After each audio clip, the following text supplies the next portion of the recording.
welcome back with another video. Today we're gonna be reacting to Shark Attack Test, Human Blood vs Fish Blood. Let's get on with it. Specialized human-shaped shark cage I designed. And this is me in the middle of a shark feeding frenzy in that cage, which as it happens, doesn't actually keep the sharks out. They're in the freaking cage!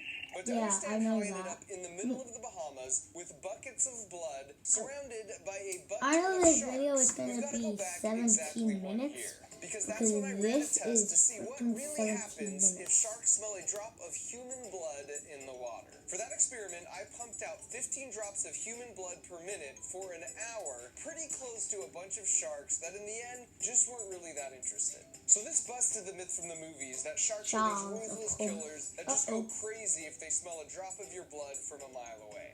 But those results made me really curious if the sharks would react differently to fish blood versus human blood. And if they did go crazy for fish blood, could I use that to put myself right at the center of a shark feeding frenzy? And so to satiate my curiosity, my friends at Discovery helped me make my way back to the Bahamas as part of Shark Week this year. But this time, I wouldn't be alone.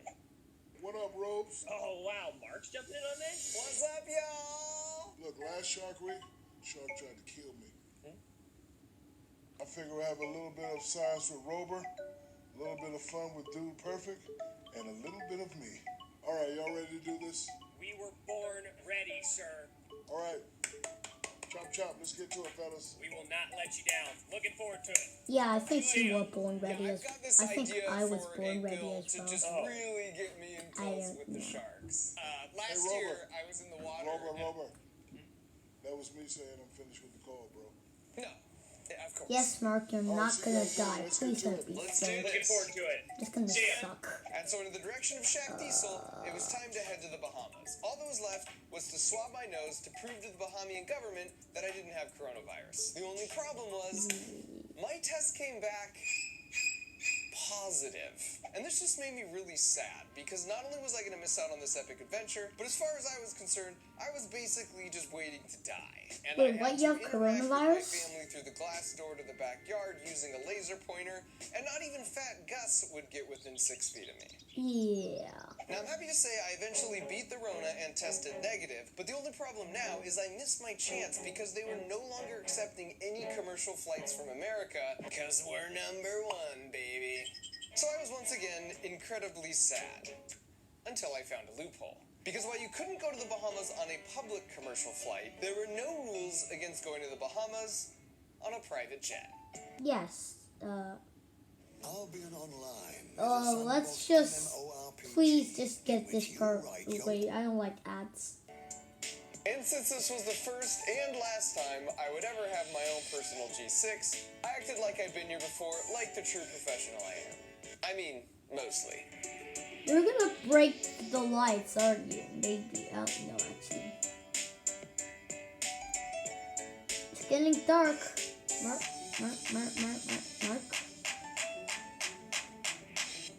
Let's see. Yeah, that sounds nice. Mark, that looks tasty. I want it.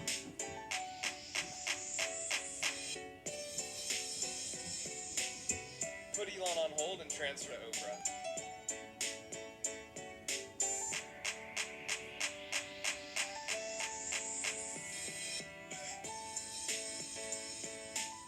That's gonna break the lights. I should mention, flying across country on your own plane isn't the most ecologically responsible choice. So while I was in the air, I utilized this website called teamtrees.org, you might have heard of it, to plant enough trees to suck up the carbon not only for my flight, but the next 100 flights this plane would take.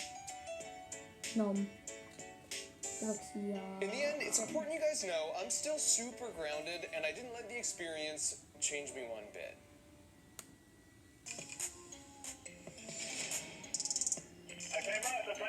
I know you just stick, but we don't lol.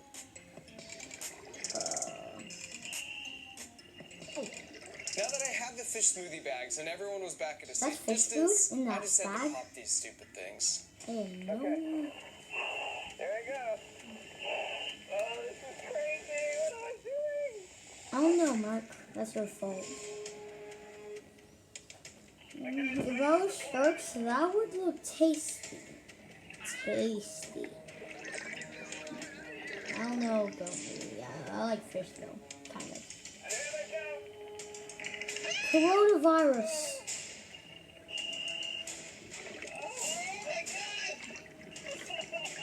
They're coming in the cage. You know what? Let's just. I need it to be let's make it a short video. So the plan was for one of the other divers to distract them way off to the side with the bait box, and then I would get out as silently as possible so they wouldn't notice me.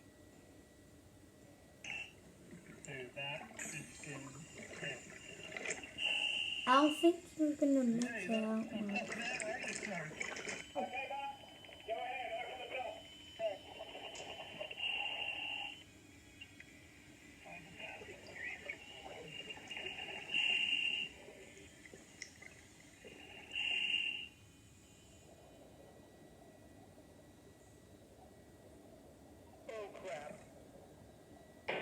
What do you mean, oh crap? Oh yeah. No, I'm just gonna make that mouse. Yeah, close it up, buddy. You're gonna have a bad time if you don't close. I said close it up. Oh god.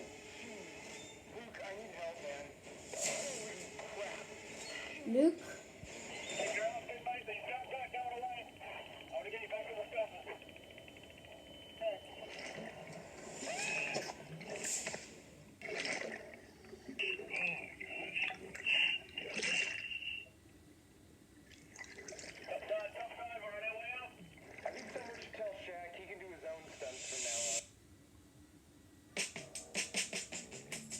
This is not my thing. Just get out of here.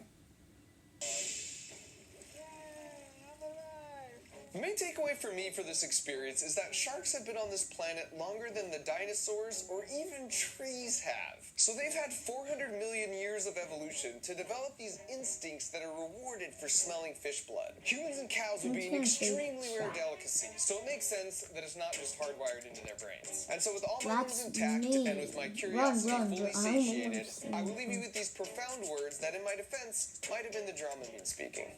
As humans, we're always the predator and not really ever the prey. But this gave me a sense of what it's like to be a tuna fish. What tuna fish? If you're tired of staring at a screen this summer and you're looking for some excitement, and yet swimming with 20 sharks and a bunch of blood seems a bit extreme, then my friends at KiwiCo have got you covered. As you probably know by now, they deliver these really cool monthly crates that are designed to foster your creativity guys, as a this maker will and be the creator end and be of super fun at the same time. the video. I hope you enjoy and see you next time.